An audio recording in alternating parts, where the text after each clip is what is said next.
How you doing? Greg DePaul here. I'm going to give you the first sort of real written assignment for this class, Sitcom 1. And I just need to sort of explain it to you and discuss it. So let's do that. Okay. What I have done is I have put on files, in the files section on Canvas, the script for the Modern Family, the Modern Family pilot. And that script, which was like 12 years ago, was called or is called My American Family. Okay, this was a highly successful pilot, and I want you to read it.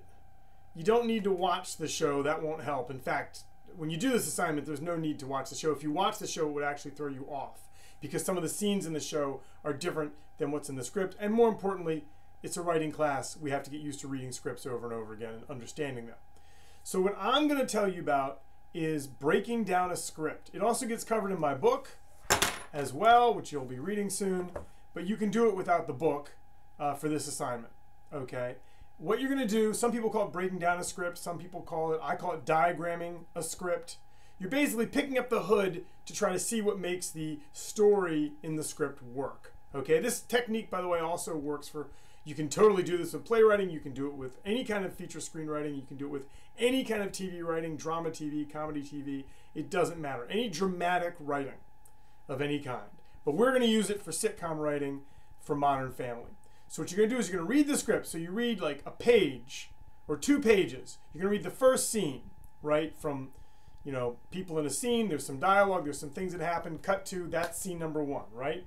Then you're going to stop and you're going to have, Microsoft Word or whatever your word processing file is on your screen program, right? And you're going to sum up that scene in 1 sentence, and it can be a pretty short sentence. So if in fact there's a scene where it's Modern Family, so it could be Jay and Phil are placing a bet on a football game, and in the middle of the scene, they say we're going to bet $100 on this football game, who's going to win, and in the middle of the scene, Jay raises the bet for some reason. Okay, and he says, oh, but now the loser's got to buy me a case of beer. Okay, the way you would write that scene, the way you would describe it in your description, your 1-sentence description would be Jay and Phil bet in capital letters. You'd capitalize the verb, all caps, on the football game. Then Jay raises, in caps, the bet. So what you've done there is by capitalizing the verb, the active verb, please note I use the word active, comes up a lot in this discussion. You're emphasizing the actions that characters took in the scenes. My first playwriting teacher once told me plays are about action, and nobody could understand what he meant. And now, have been writing for decades, I know exactly what he means. Plays, screenplays, TV shows, they're all about one thing, action. Okay, and action is a term you can define widely. So when you're diagramming a scene, it doesn't matter what it is. If you were diagramming an adventure movie or a Marvel movie, and you put, you'd say, Spider-Man destroys the bad guy's house, and you'd capitalize the word destroys. Or you'd put, if you were diagramming a movie with an assassin, the assassin shoots the, such and such, the enemy agent, and you capitalize the word shoots. So actions can be big, bold, massive actions. He stabs him, capitalized stabs. They can also be, and more commonly in Modern Family, they can also be subtle or simple or otherwise almost unremarkable things that people do to each other. So you could say, Wendy undermines Greg during the dinner conversation. Undermines would be the capitalized word, right? You're looking for the action. Not exactly what she says in the scene, but what she does with her words, okay? And sitcoms are almost entirely all just dialogue scene after dialogue scene. So you're always reading the script, you're always reading the scene, looking for the action of the scene. Sometimes there's just one action, sometimes there's 2 or 3. In Modern Family, there's a couple of scenes that have a bunch of them. We would call that a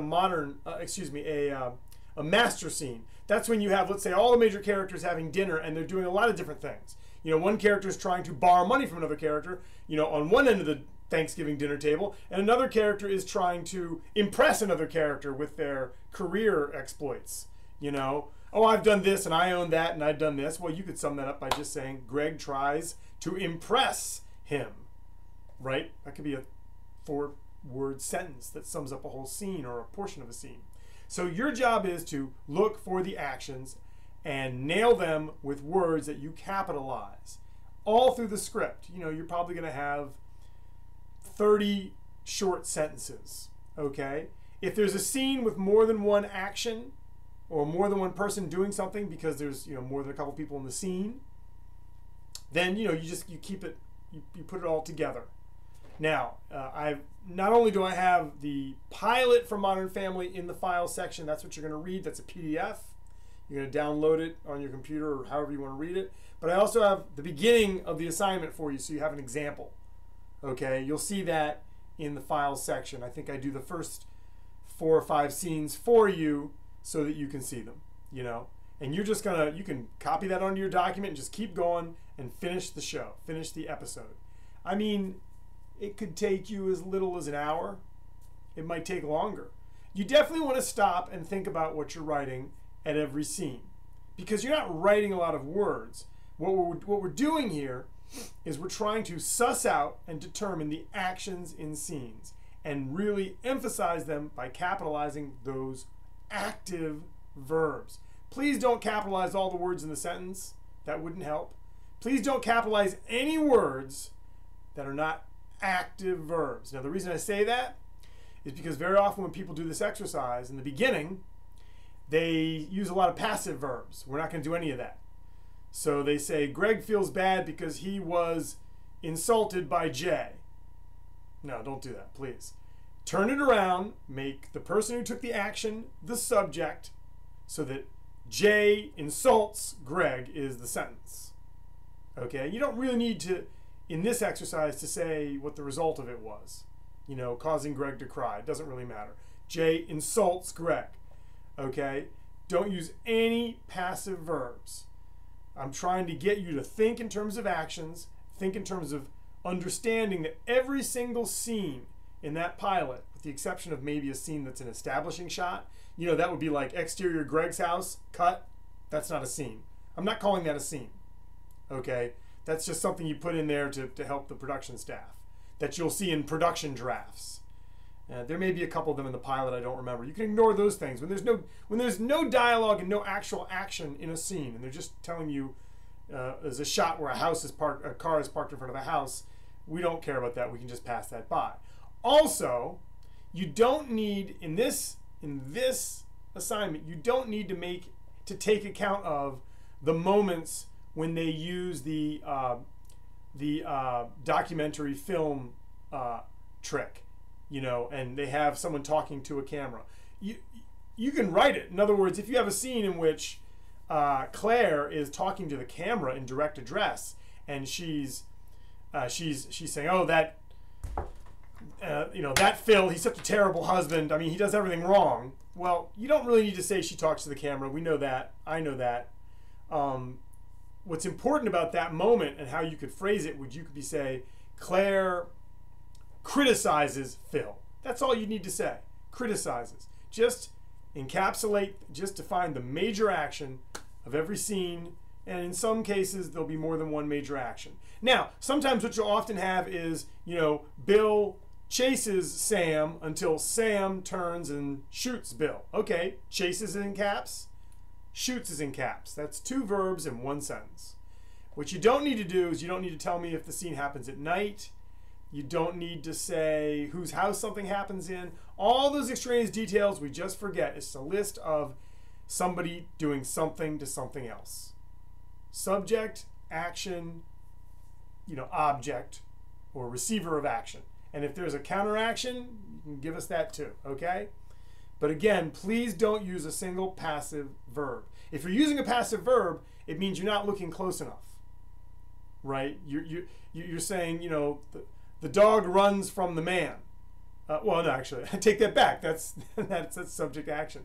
What I should say is, if you write, the dog is scared of the man, I'm going to cross it out and send it back to you. Because what you really want to write is, the man scares the dog. Sounds like a subtle distinction. It's not. We need to start identifying who does what to whom. What are they doing? What is that action? Could be something big, but more often than not in Modern Family, it's something fairly subtle, because it's, for the most part, a light comedy with romantic elements, and nobody really dies, and nobody murders anybody, and there's no space aliens, and there's no big special effects, right? So it could be, again, it could be Gloria flirts with Jay over dinner. Flirts in caps. That could have been a half a page or a page of dialogue, and we just shoved it into one sentence. Now, if Jay was to somehow foolishly reject her in the same scene, you put Gloria flirts with Jay, but he dismisses her or rejects her. Again, you're capitalizing active verbs, and you're never writing passive verbs. And I don't really need, there's no need for feelings. In other words, you don't need to tell us someone felt a certain way. There's a place for that, but it's not in this exercise. Okay, we're gonna talk about how characters feel all the time in various situations in later assignments. Okay, so I probably talked you to death. I apologize, but please do that. As I said, the My American Family script is in files, and my little starter example of how I wrote the beginning of my diagram is in files. You can just start with mine and just keep going. Clip it into your document and keep going. Submit everything in PDF when you submit it to the system. Please do it on time. I'll put the date that it's due in the assignment online. So you've probably already seen it. Okay, thanks.